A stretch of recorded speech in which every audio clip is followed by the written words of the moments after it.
L'homme est mort. La bouche a un trou noir, de la bave teintée rouge s'en échappe. La tête légèrement tournée, dévissée, dépasse de quelques centimètres l'angle de la paillasse où étendu, son corps est mou. Je sais qu'il ne respire plus. Il a râlé, puis s'est tu. Il a râlé 3 heures dans la nuit. Gorge raclée jusqu'à la corde, étouffement, goutte obstruant la trachée, passage de l'air par saccades, pas bouger. Hoquette, un souffle perdu retrouve le chemin, escamoté de suite par tout sèche, cracher le sang, quelques caillots, râle encore, hoquette encore, ouvre les yeux, blanc les yeux, retournés. Main qui cogne la poitrine, brutale pour faire sortir un son, aucun son que celui des coups sur le sternum de plus en plus espacés. Puis cela s'arrête, net. Net. Une mouche vrombit grave près de la couche. Malgré le froid, la charognarde se réveille à l'odeur de la viande. Il est temps de partir. D'une détente. Dressé sur mes arrières, je pénètre la pierre de la cellule, traverse les murs et atterris, sabots claquant sur les pavés trempés de la cour à ciel ouvert. Galope quelques mètres, longe les parois de l'étroit passage qui mène au portail clos du fort de Joux. D'un bond, comme une lame, fend le bois sans l'abîmer et passe au travers. Depuis la roche à l'extérieur, le paysage est déposé par la brume sur les montagnes du Jura. Je dévale jusqu'au pré noir de la vallée. L'aube ne fait pas signe. Des bourrasques glacées soulèvent le dessous des sapins, m'éloignent du fort de la mort. Le corps de mon maître cavalier Toussaint Louverture sera retrouvé au matin du 15 avril 1803, dans le cachot où je l'ai laissé. Le vent, un allié, me murmure à l'oreille les nouvelles du monde. Trotte 7 jours, 7 nuits pour atteindre la mer. À Plougonvelin, à proximité du sémaphore. Je plonge de la falaise et nage vers l'Irlande. Arrivé à Dublin le 23 juillet 1803, la révolte menée par Robert Emmet contre les lois britanniques tourne à l'émeute.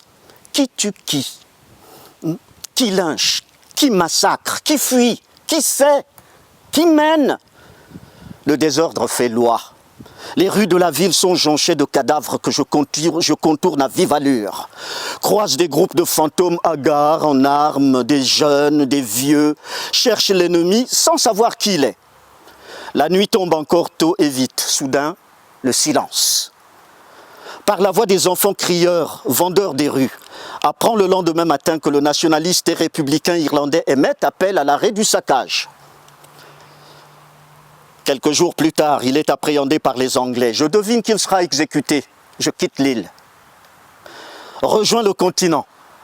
Traverse vers l'est une partie de l'Europe par Trieste et Zagreb. Le 14 février 1804, me trouve avec les notables serbes rassemblés dans le petit village d'Oračak, dans la province de la Šumadija. Georges Petrović, surnommé par les Turcs Georges le Noir, est désigné comme chef de l'insurrection contre la domination des Ottomans. L'après-midi même, les rebelles incendient le caravansérail d'Oraçak et massacrent les Turcs. Chevauché par Georges, j'ouvre le passage, ma robe éclaboussée de fange, d'excréments, de salive et de sang, beaucoup de sang. Le bruit arrive que d'autres actions se déroulent par les villages voisins. Le mouvement s'étend. Les Serbes des Balkans ottomans et ceux de la Krajina de Voïvodine tiennent le siège devant Belgrade. Plus tard, j'assiste en 1805 au premier gouvernement que les Serbes organiseront pour administrer le pays. Le pouvoir sera divisé entre l'Assemblée du peuple, le Conseil et Georges le Noir lui-même.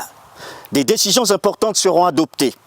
La terre restituée à leurs propriétaires, le travail forcé aboli, les taxes réduites. Cette même année, traîne avec une harde de juments sauvages dans les Alpes dinariques autour de Sarajevo. Lassé, reprends mon chemin en solitaire jusqu'à Split et me laisse emporter par les vagues turquoises pour un lent voyage par le fond. Échoué le 1er mai 1808 sur la playa Llévante devant Barcelone, abandonne ma tombe liquide pour me dresser instable sur le sable glissant, les jambes poisseuses d'eau salée. La chaleur du ciel me saisit alors aux épaules et me rend le sang nécessaire pour courir sans étape jusqu'à Madrid. Arrivé à destination, le Dos de Mayo me glisse parmi les insurgés face aux occupants français. Les Madrilènes découvrent alors les conditions de la guerre de rue, constituer des bandes de quartier commandées par des chefs improvisés, trouver des armes pour empêcher l'arrivée de nouvelles troupes françaises. Je prête mon dos et mes sabots pour le transport de matériel. Deviens la mascotte indisciplinée des femmes qui me chargent de leur cabas débordant de pain chaud cuit la nuit pour courir au matin jusqu'aux barricades où les hommes les attendent. Plusieurs d'entre elles se battent en journée, relevant leurs jupons à la taille, empoignant qui un bâton, qui un tromblon, visant la tête sous le shako des soldats de Napoléon. Le soir même, dans la ville de Móstoles, devant les nouvelles horribles qu'apportent les fugitifs de la répression exercée par les Français dans la capitale, Juan Pérez Villamil fait signer par les alcades du village un édit dans lequel tous les Espagnols sont appelés à prendre les armes contre l'envahisseur français. Accompagne le début du soulèvement, puis à Gijón, monte à bord du Neptune. Un vaisseau de ligne de deuxième rang de 98 canons en service dans la Royal Navy. Dans les soutes du navire, profite des 43 jours de traversée pour dormir. Allongé entre caisses de munitions et sacs de poudre, m'éteint, invisible à l'œil humain.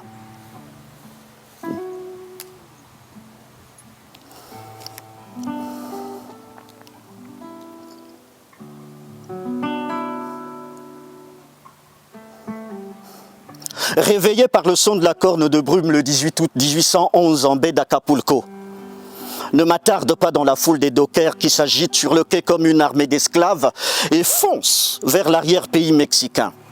Le 19, à Zitácuaro, dans le Michoacán, découvre qu'Ignacio López Rayón a clairement initié un gouvernement mexicain sans les Espagnols, totalement libre et indépendant de toute puissance étrangère. En tête d'une masse hétéroclite formée principalement d'indigènes menés par des créoles qui suivent le mouvement avec enthousiasme, je trottine bientôt vers la capitale régionale de Guanajuato où les mineurs se joignent aux habitants de Dolores pour le pillage, le massacre des Espagnols et des partisans des juntes favorables à Joseph Bonaparte. Soudain, la terre américaine gronde. Et la faille qui court dans ses entrailles m'entraîne vers le sud. La précéder, tenter de la précéder, en vain. Ne fait que suivre au son le ronflement souterrain du feu qui creuse ses tunnels sous la croûte de l'Amérique centrale pour surgir enfin, mais trop tôt, gigantesque, à Caracas en un séisme colossal. La ville est rasée, ainsi celle de la Guaira, San Felipe, Barquisimeto et Mérida, les épicentres de l'insurrection créole. Parmi les cendres et la poussière se relève un petit homme maigre, en uniforme. Debout, son sabre en main, il lève la lame vers l'avant et crie « Suivez-moi! On continue !» C'est Simon. J'emprunte les failles secrètes du sol latino et descends les rives du fleuve Uruguay. Croise José Artigas, fils de la prairie, contrebandier puis chasseur de contrebandiers qui refuse d'accepter un armistice qui rendrait leurs terres aux Espagnols et organise l'armée de l'indépendance contre les propriétaires terriens de Buenos Aires. Près de Lima, Juana Azurduy est maintenant lieutenant-colonel des armées de guérilla de l'indépendance. Les Indiens l'appellent Pachamama, la terre. Pendant quelques mois, lui prête mon dos et mes jambes. Galope à la tête des hommes révoltés pendant qu'elle tranche à coups de sabre le cou des ennemis. Akito assiste à une danse d'amour entre Simon et Manuel Assange qui l'enveloppe de sa chevelure. Plus tard, Simon entrera à La Paz et donnera son nom au pays. Bolivie serait avec lui. Une femme s'accroche à ma crinière.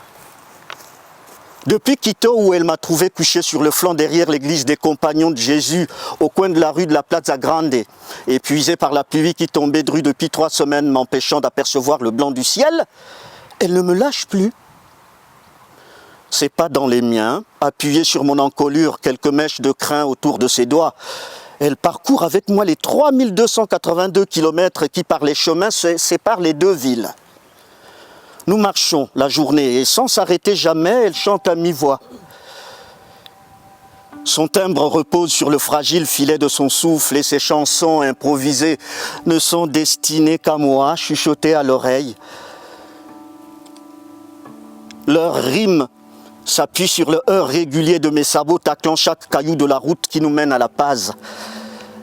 Elle compose ainsi le roman musical de sa vie dont le refrain, toujours le même, déplore le quotidien des ouvriers tisserands de Lyon dont elle fit partie avant d'émigrer de France vers l'Uruguay, fuyant ses propres frères décidés à commettre un crime d'honneur sur sa personne, qui avait eu l'audace d'aimer la chair sans être marié.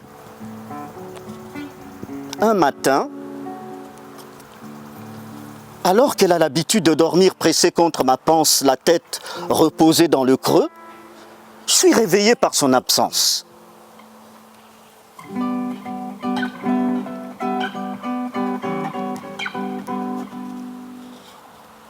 Décide alors de regagner l'Europe, mais partout arrive trop tard.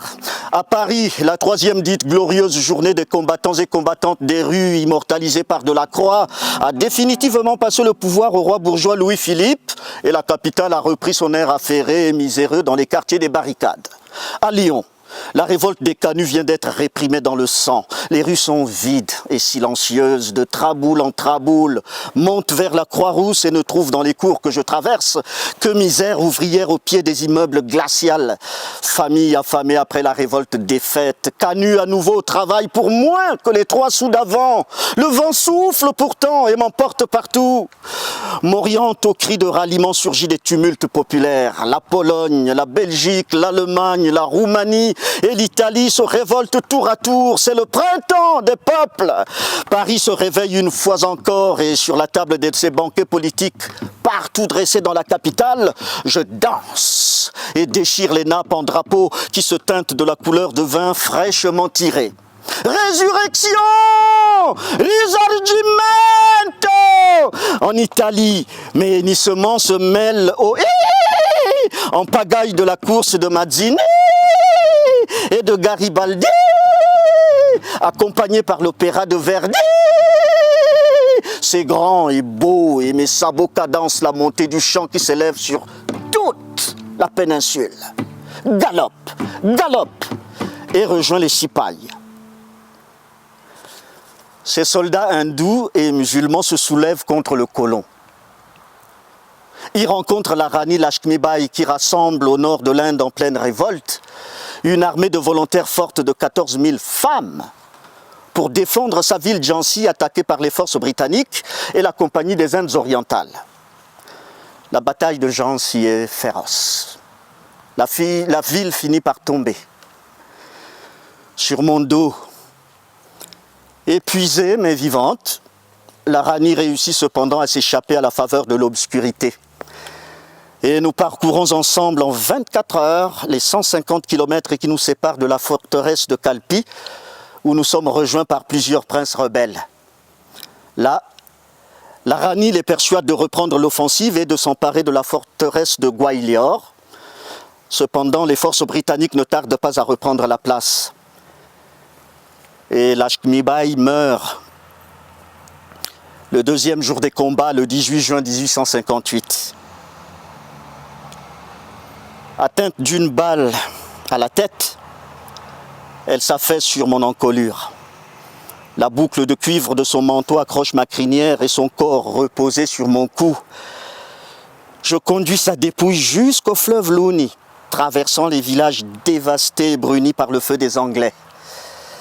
De la rive, à pas lents, pénètre le fleuve, puis laisse le courant entraîner la Rani qui, pour le voyage, arrache par la boucle qui la tient une touffe de mécrins qu'elle emporte au fin fond de la vase.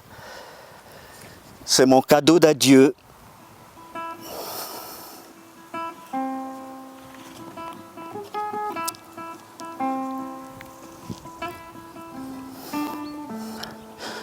Ne me souviens plus aujourd'hui du passage à l'Afrique. C'est seulement qu'endormi sur cette même rive au pied d'un banyan, et rêvé dans l'odeur des figues d'une ville lointaine accrochée au rocher et m'y suis réveillé longtemps après au son de la langue kabyle. Aman! L'eau qui ruisselle entre mes naseaux s'échappe d'une gourde en cuir que la petite fille presse au-dessus de ma tête. Aman! Répète-t-elle. Chaque goutte est bénie sous le soleil furieux et lentement, je reviens à la vie. La petite s'écarte afin que je puisse me dresser et lorsque je me dresse, s'accroche à ma queue pour me guider en tirant sur l'étoupe filasse selon la direction qu'elle me souhaite faire prendre. Marche ainsi avec elle derrière moi, d'un pas fragile, trébuchant plusieurs fois sur les caillasses des berges du Rumel asséchées au pied de la grande ville suspendue au rocher. Au détour d'un méandre, aperçoit un campement. Des centaines de tentes berbères se déploient dans la plaine. Des hommes armés, coiffés d'un chèche et vêtus de caftan, préparent la bataille. Je reconnais de suite le pas des combattants conduisant par la bride nerveusement, chevaux comme dromadaires hors de l'enclos où ils étaient parqués. La petite me lâche et disparaît dans un tourbillon de poussière soulevé par le désordre des talons et des sabots sur le sable encore froid. Rejoins le troupeau et me glisse anonyme parmi mes congénères arabes, pour certains courent sur pattes, la crinière en brosse. Je courais avec eux, mais sans cavalier. Jour et nuit, courais à l'assaut de Borj Bouaredj, courais aux côtés des cavales par les villes du littoral algérien pendant ces mois du printemps 1871 où les Kabyles, conduits par Boumezrag El Mokrani, mènent Fakon Roumi. La guerre du français, la guerre contre le français, courait. Et pendant ma course, apprend par le vent, mon complice, que Paris, une nouvelle fois, se soulève. La commune est déclarée, n'y suis pas. Pense à la grande Louise que j'imagine levée sur la barricade de Clignancourt, drapée du drapeau rouge maintenant teinté de noir que j'avais arraché à la nappe sur laquelle je dansais en 48. Louise, que je retrouverai bientôt sur les cailloux Kanak de la Calédonie. Après avoir été vaincu sur la côte algérienne et condamné à mort par les Français, El Mokrani est finalement embarqué pour une déportation sur la même île d'Océanie. En cette année 1878, je le suis, aveuglé par la blancheur du soleil sur le pont du bateau et quitte avec lui Alger. Le voyage dure 4 mois et ce durant, Le vieillard qu'est devenu Mokrani ne cesse de se plaindre, de rendre ses repas par la bouche et gémir de douleur sous les coups impétueux des tempêtes et des orages qui nous assaillent. Arrivé à Nouméa, m'éloigne de lui qui se rend traîtreusement du côté des Français contre les insulaires. Et je deviens l'animal fétiche du barde Andia, le Takata, médecin sorcier, prêtre et guerrier au corps tordu comme un tronc de Niaouli, qui m'entraîne au cœur de l'insurrection kanak. Du côté des Kanaks, des frondes, des saguets, des casse-têtes. Du côté des Blancs, des obusiers de montagne, des fusils, toutes les armes d'Europe. Dans la forêt, le Takata accueillit la Douéké, l'herbe de la guerre, la branche des spectres. Les guerriers se partagent la Douéké qui rend terrible et charme les blessures. Lors d'une bataille, le Takata Andia, frappé à mort par un traître, encore un, s'élance, criant « Tango! Tango! Maudit! Maudit !» Et son cri est poussé comme un écho à travers les montagnes. Et depuis, le chant ne cesse. Porté par la fumée des âmes kanak, je fends l'air et survole le Pacifique jusqu'à la terre américaine, cette fois-ci au nord, pour rejoindre un semble frère d'Andia, Go Klaye, chaman lui aussi, plus connu sous le nom de Geronimo. En cette fin du siècle XIX, les batailles perdues des natifs des terres spoliées aux quatre coins du monde forment déjà le récit socle des siècles à venir. Gonklaye n'a nul besoin de moi pour écrire l'histoire, ni même pour lui servir de monture. Il entraîne sur son sillage des milliers de chevaux, dont une femelle, aux flancs étroits, qui deviendra mon guide, et me conduit plus tard dans les rouges prairies et les horizons de maïs de l'état de San Luis Potosí au Mexique, d'où nous verrons passer des bandes de péons en guenilles mais armées, réunies au son de 3 syllabes qui sonnent comme une java. Zapata, Zapata, Zapata, Zapata, pa. Zapata, Zapata, Zapata, Zapata, Zapata, Zapata, Zapata, Zapata, Zapata. Elle m'apprend, la femelle cheval, à reprendre mon souffle, à me tenir en veille sans perdre le sommeil, à rester loin du feu tout en participant aux brinques des villageois qui fêtent leur victoire et les champs retrouvés, à voler avec elles les pommes de leur verger, à décider un jour d'accompagner le trouble et un autre plus tard à le laisser passer. Elle m'apprend à apprendre les nouvelles de loin, à laisser la Russie s'élever en 17, à choisir les étapes comme chacun des combats. Et c'est ainsi qu'un jour de 1919, nous rejoignons Rosa sur un mur de Berlin. Rosa sait ce qu'est une bête et que toutes ont une pensée sur les hommes. La femelle cheval m'a conduit à Rosa afin que je puisse, à ce moment précis de janvier 1919, comprendre par la bouche de Rosa elle-même que l'insulte faite par l'homme à l'homme en l'exploitant jusqu'à la lie est la même que celle de l'homme qui insulte l'animal en insultant son semblable avec un nom d'animal, et que pour lui, la créature elle-même n'est d'ailleurs qu'une insulte.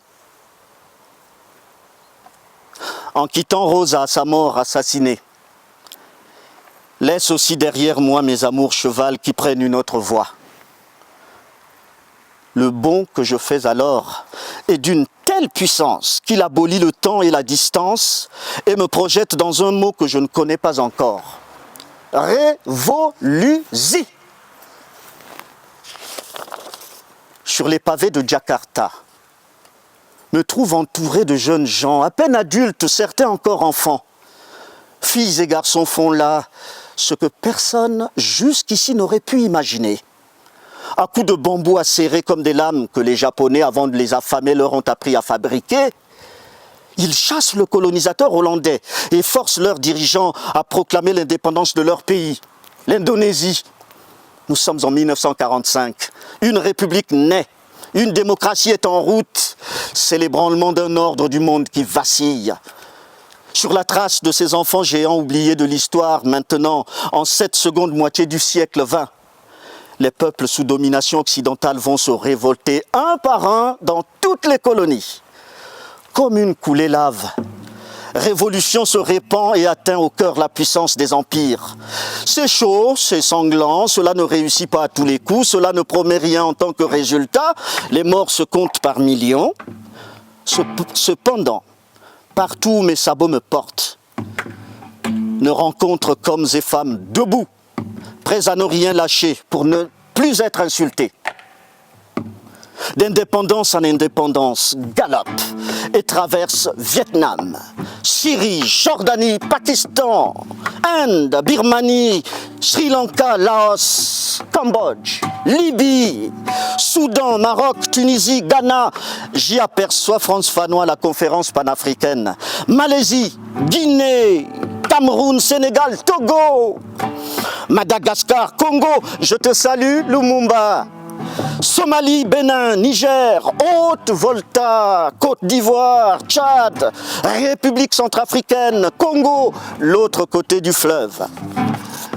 Chypre, Gabon, Mali, Nigeria, Mauritanie, Sierra Leone, Koweït, Cameroun, ce qui restait à libérer.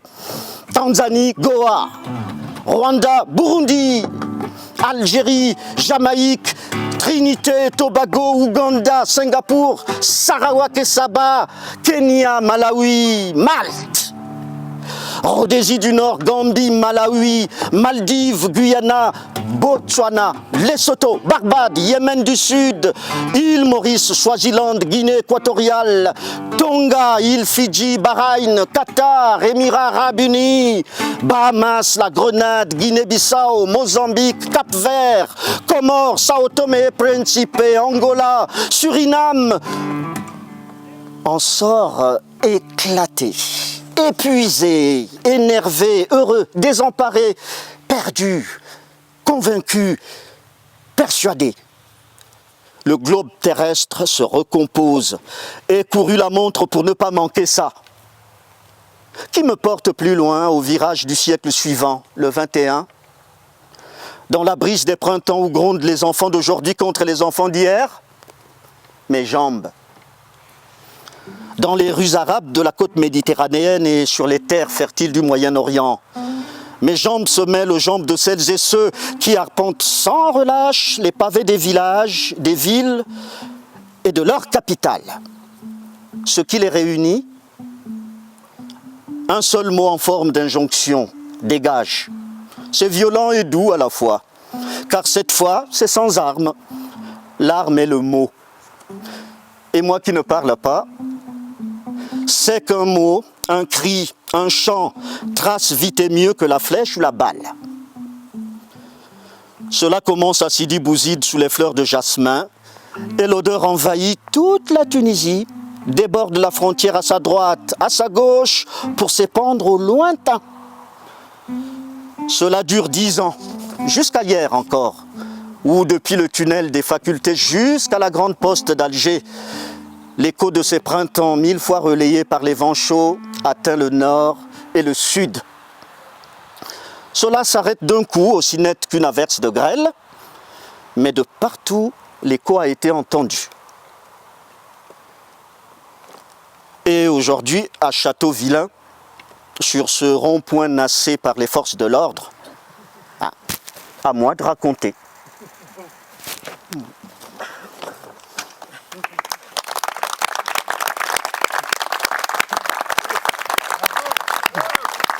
Merci.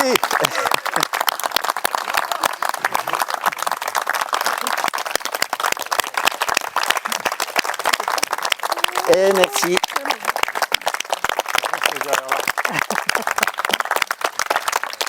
Merci. Alors, merci d'être là.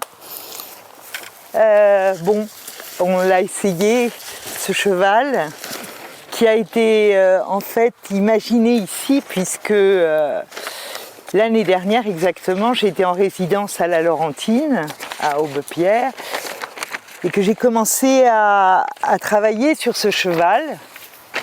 D'abord avec mes mains, d'ailleurs il est né, et puis il est resté puisqu'il est là-bas. Et ensuite aussi à partir d'un rêve, d'un voyage, on va dire, puisque moi je suis une metteur en scène qui voyage beaucoup.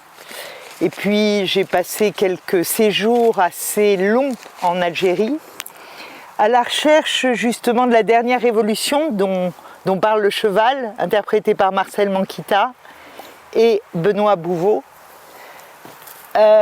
Et j'ai commencé à... Oui, bravo à vous. Merci. Et j'ai commencé à travailler sur des photos que j'avais prises en Algérie. J'ai commencé ici même, à l'Expé, parce que Pierre et Marie-Solange m'avaient laissé un superbe atelier pendant l'exposition de l'année dernière. Donc c'était formidable parce que cet atelier, en même temps, il était un petit peu dans un coin et en même temps, il était ouvert. Donc je vous voyais passer pour voir l'exposition et je discutais avec certains et certaines d'entre vous, puis qui me voyaient en train de triturer mon cheval et puis d'écrire et puis de travailler sur les photos, etc. Et c'est donc là que j'ai commencé à penser cette exposition que vous pouvez voir sur le mur extérieur de la salle de l'Expé, c'est-à-dire à partir des notes que j'avais prises en Algérie à la recherche, c'est ce qui est dit là-bas, à la recherche des gens qui avaient participé au mouvement Hirak, le Hirak, eh bien j'ai commencé à écrire des sortes de nouvelles et à traficoter mes photos, parce que je suis une bricoleuse en fait, une traficoteuse, et les mettre en face et me dire ça raconte sans doute, c'est une invitation sans doute à un voyage. Parallèlement à ça, j'ai écrit ce texte parce que évidemment le cheval était là, il lui fallait un texte, je parle du cheval là-bas. Et ce cheval, c'était le cheval de Toussaint Louverture, qui est Toussaint Louverture, pour ceux qui ne le connaissent pas, qui est le meneur de la révolution haïtienne. En 1791, Haïti était Saint-Domingue et Saint-Domingue était en France. C'était une colonie française. Donc nous avions deux révolutions, ou une seule, une dont on parle peu et une qu'on connaît bien. Et il me semblait important de faire revenir Toussaint. Faire revenir dans le débat aussi Toussaint. Et en même temps, le cheval prenait la parole. Et le cheval, je me suis dit, ce cheval-là, il est arrivé jusqu'à nous comment? Et c'est ce que vous avez entendu aujourd'hui, lu par Marcel. Et voilà. Et là-dessus, Pierre et Marie-Solange m'ont réinvité pour que je continue aussi l'écriture d'une pièce de théâtre qui est à venir et qui s'appelle non plus Le Cheval de Toussaint Louverture, mais La Dernière Émission, et qui est aussi sur ce thème des révolutions et qui, j'espère, prendra forme et jour dans une petite année. Et ils m'ont réinvité ici en me disant, bon alors, qu'est-ce qu'on fait du cheval là? Et puis, qu'est-ce qu'on fait de tes photos, etc. Et on s'est dit, exposons-les. Et exposons-les comme un mouvement, c'est-à-dire c'est un mouvement dans mon travail. Voilà. Et c'est à ça que je vous ai invité ce soir, qu'on vous a invité ce soir. Et nous avons collé ces affiches, ces photos. Attention. Pardon. À partir de quoi? Il y a 4 jours. Et Béatrice Chantreau, je ne sais pas où elle est, Béa. Ah, elle est là. Qui m'avait déjà aidé pour le cheval. Qui m'avait dit, je veux bien te bricoler une petite patte du cheval. Est venue m'aider à composer ce livre mural que vous pouvez lire ou par extrait ou entièrement et regarder les photos qui sont des montages et qui, encore une fois, sont une invitation au voyage. Voilà, je parle très très mal de ce que je fais, c'est normal, parce que je parle beaucoup en écrivant et en collant sur des murs.